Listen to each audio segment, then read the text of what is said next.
வணக்கம் மக்களே, welcome to universe voice Tamil. தினம் ஒரு விடுகதை.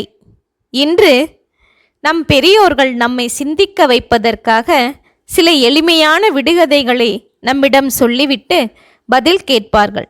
இது ஒரு அறிவு விளையாட்டு என்றே சொல்லலாம்.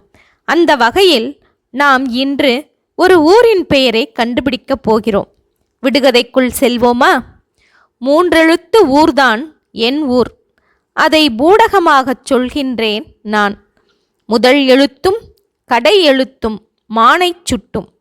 முதல் எழுத்தும் நடு எழுத்தும் போதையை காட்டும்.